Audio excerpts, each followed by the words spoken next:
Ayan. Ito yung pinakang layon-layo na ng Lagnas River. Kita nyo, oh, ang tining naman ng tubig dito. Nung kami ay bata, siguradong ito hindi pa tatawarin. Maglalangoy at maglalangoy kami dyan. Kahit ako hindi marunong maglangoy, palagi rin ako nakalublob diyan. Hiya-hiya mo ay kalabaw. Nung isang araw, malakas ang ulan, kaya ito ay binaha. Pero awa ng Diyos itong kalsada. Hindi naman nasira. Yan. Ang kagandahan dito sa Lagnas, ayan o, tanaw nyo ang, kapag hindi maulap, tanaw ang bundok ng Kinabuhayan. Kung saan ang gagaling talaga ang pinakamalaking bukal ng ilog na ito. Ito yung, may mga natitira pa rin naman ditong mga puno ng akasya at syempre, yan yung mga humaharang kapag ka bumabaha para hindi makaabot sa at hindi lumawak ang mga landslide. Yan, may mga puno pa naman.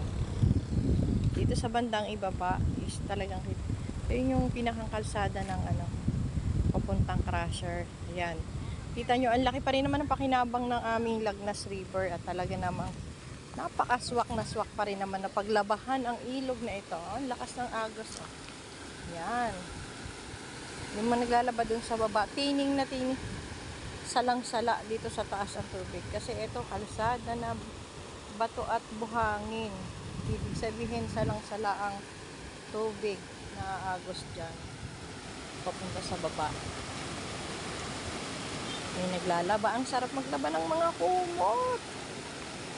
Sabay kula sa batuhan. Talaga namang napakabango ng nilabuhan kapag nakula sa batuhan. Lalo na kung tuyo sa batuhan. Hi! Mag-iigib sila doon, no? Ang ganda ng ilog, no? Napakaganda ng ilog. Napapaligiran siya ng mga puno. Ayan yung iba pa.